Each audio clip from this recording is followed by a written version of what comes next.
నా ఒక్కసారి మీరు వినుర్రి. చాలా హ్యాపీ. మార్పు బాగా జీవితం చాలా హ్యాపీ. మళ్ళీనండి. జీవితం చాలా హ్యాపీ. మార్పు బాగానే ఉంది. బాగుంది. ఈ జీవితాన్ని ఇట్లనే కొనసాగిస్తావా? కొనసాగించుకుంటాను. నా ఇష్టం. బాగుండాలని అయితే నేను కోరుకుంటాను. ఎందుకు అంటే తెలంగాణ రాష్ట్ర వ్యాప్తంగా మనోడు అడుగు పెట్టిన తర్వాత నీ కొత్త జీవితం ఎట్లున్నది, పాత వేషధారణ అంతా కట్టడి పక్కన పెట్టినావు కదా అని నేను అడిగిన. ఎందుకంటే సార్ గారి చరిత్ర అంతా మనకు తెలిసిన విషయమే.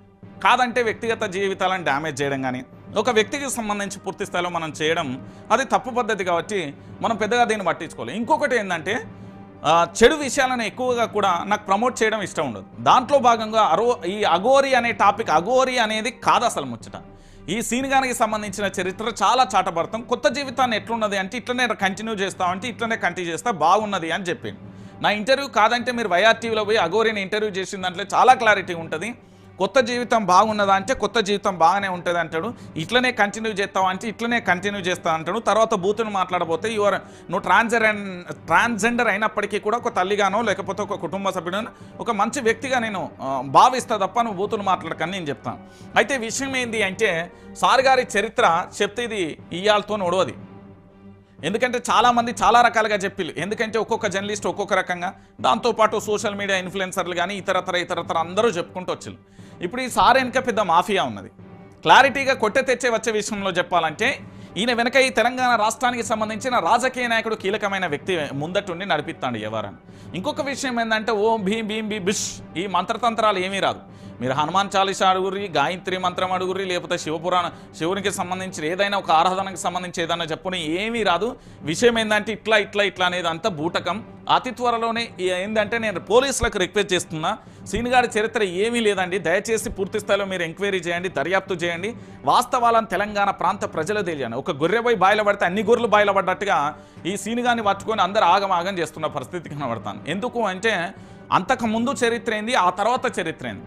రుద్రాక్షకాయలు వేసుకున్నంత మాత్రాన నేను చాలా క్లారిటీగా చెప్తున్నా. నాగోరి నాగసాధువులు వీళ్ళంతా కూడా ఈ అఖాడాల నుండి వచ్చే వాళ్ళందరూ కూడా వాళ్ళు కేవలం అక్కడే ఉంటారు, జీవన స్రవంతిలోకి రారు. వచ్చే వాళ్ళందరూ కూడా ఫేకు. దయచేసి తెలంగాణ ప్రాంత ప్రజలు, ఆంధ్రప్రదేశ్ ప్రజలు, తెలుగు ప్రజలు ముఖ్యంగా గుర్తుపెట్టుకోవాలి.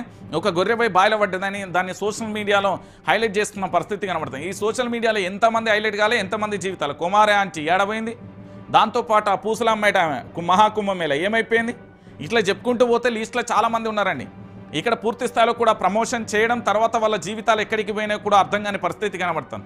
వీళ్ళ నమ్మకుర్రి. దయచేసి మీ కుటుంబ సభ్యులు ఎవరైతే ఉన్నారో కన్న తల్లిదండ్రులు దైవంతో సమానం కావాలని పట్టించుకుని ఈ సీన్ కానీ లేకపోతే ఇంకోళ్ళని పట్టించుకోకుర్రి.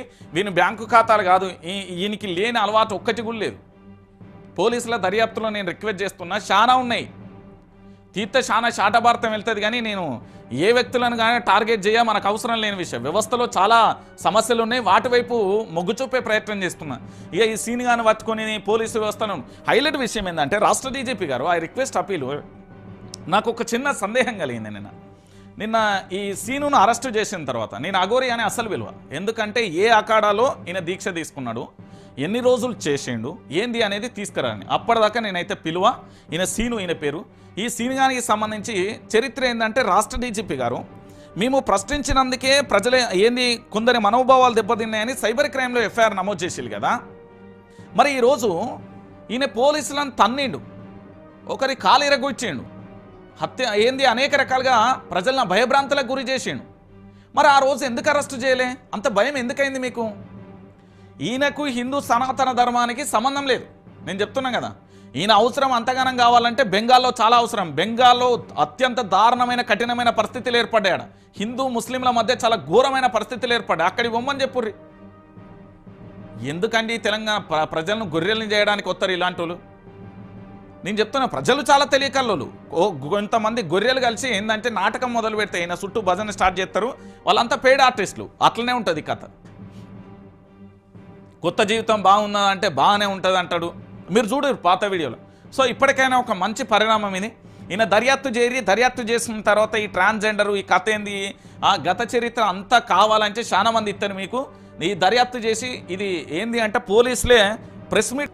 అఘోరికి 14 రోజుల రిమాండ్ విధించిన చేవెళ్ల కోర్టు చీటింగ్ కేసులో అరెస్టు. తొలుత సంగారెడ్డి జిల్లా కంది జైలుకు. చేవెళ్ల ప్రభుత్వ ఆసుపత్రిలో లింగ నిర్ధారణ టెస్టులు ట్రాన్స్జెండర్గా తేలడంతో చెంచల్గూడ జైలుకు. రెండు తెలుగు రాష్ట్రాలలో సంచలనం రేపున అఘోరిని పోలీసులు అరెస్ట్ చేసి చెంచల్గూడ జైలుకు తరలించారు. తాంత్రిక పూజల పేరుతో మహిళ నుంచి 10 లక్షలు తీసుకున్న అఘోరి తిరిగి డబ్బులు అడిగితే చంపేస్తానని బెదిరించిందని బాధితులు మోకిల పిఎస్లో ఫిర్యాదు చేశాను. దీంతో పోలీసులు అఘోరిని అరెస్టు చేసి చేవెళ్ల కోర్టులో హాజరుపరచగా న్యాయస్థానం 14 రోజుల రిమాండ్ విధించి ముందుగా సంగారెడ్డి జిల్లా కంది జైలుకు తరలించారు. అనంతరం లింగ నిర్ధారణ టెస్ట్లో ట్రాన్స్జెండర్ అని తేలడంతో చెంచల్గూడ జైలుకు తరలించారు అంటూ కూడా ఇక్కడ మీరు చూస్తున్న పరిస్థితి కనబడుతుంది. ఇక ఈ సీనిగాని కథ 1 కాదు 2 కాదు. ఎందుకంటే ఉజ్జయిని క్షేత్రానికి సంబంధించి పీఠం అంటాడు, కాసేపు కాశీకి సంబంధించిన పీఠం అంటాడు, రకరకాల పీఠం అంటాడు. ఎందుకు అంటే మొట్టమొదటిసారి తెలంగాణలో ఈ మహానుభావుడు అడుగు పెట్టిన తర్వాత నేనే ఇంటర్వ్యూ చేసిన. అప్పుడు ఇంటర్వ్యూ చేసినప్పుడు పూర్తి స్థాయిలో కూడా నేను ఒక ప్రశ్న అడిగిన, ఒక్కసారి మీరు వినుర్రి. చాలా హ్యాపీ. మార్పు బాగానే జీవితం చాలా హ్యాపీ. మళ్ళీనండి. జీవితం చాలా హ్యాపీ. మార్పు బాగానే బాగుంది. ఈ జీవితాన్ని ఎట్లనే కొనసాగిస్తాను.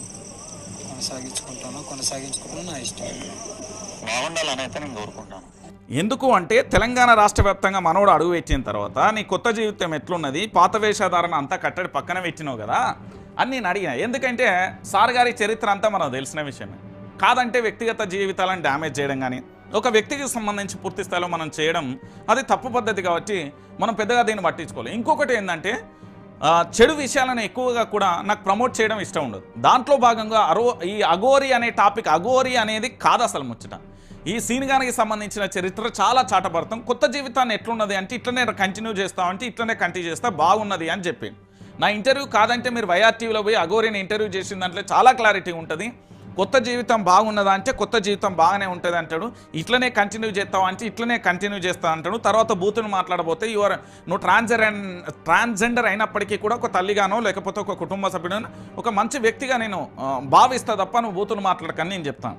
అయితే విషయం ఏంటి అంటే సార్ గారి చరిత్ర చెప్తే ఇది ఇయ్యాలతో ఒడవది.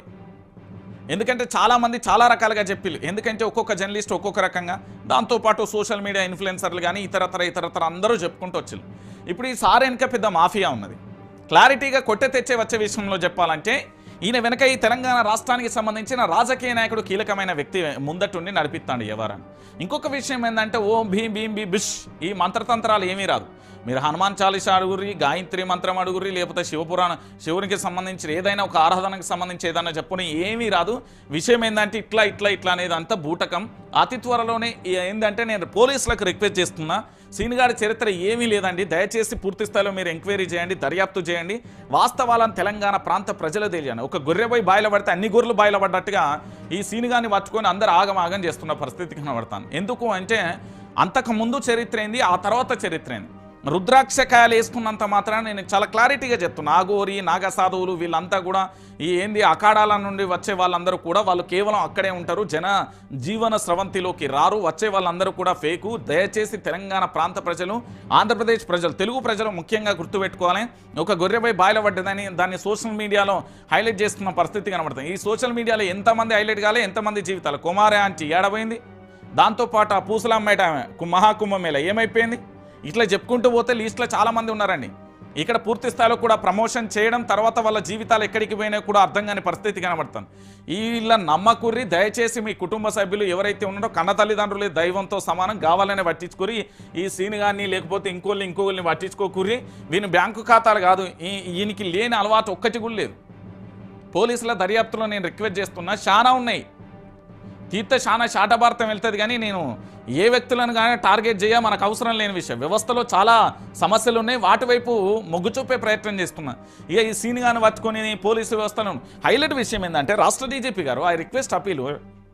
నాకు ఒక చిన్న సందేహం కలిగింది నిన్న ఈ సీనును అరెస్టు చేసిన తర్వాత. నేను అఘోరి అని అసలు విలువ, ఎందుకంటే ఏ అఖాడాలో ఈయన దీక్ష తీసుకున్నాడు, ఎన్ని రోజులు చేసిండు ఏంది అనేది తీసుకురాని. అప్పటిదాకా నేనైతే పిలువ. ఈయన సీను, ఈయన పేరు. ఈ సీనుగానికి సంబంధించి చరిత్ర ఏంటంటే రాష్ట్ర డీజీపీ గారు మేము ప్రశ్నించినందుకే ప్రజలే ఏంది కొందరి మనోభావాలు దెబ్బతిన్నాయని సైబర్ క్రైమ్లో ఎఫ్ఐఆర్ నమోదు చేసిల్లు కదా. మరి ఈరోజు ఈయన పోలీసులను తన్నిండు, ఒకరి కాలు ఇరగొచ్చిండు, హత్య ఏంది అనేక రకాలుగా ప్రజలను భయభ్రాంతులకు గురి చేసిండు. మరి ఆ రోజు ఎందుకు అరెస్టు చేయలే? అంత భయం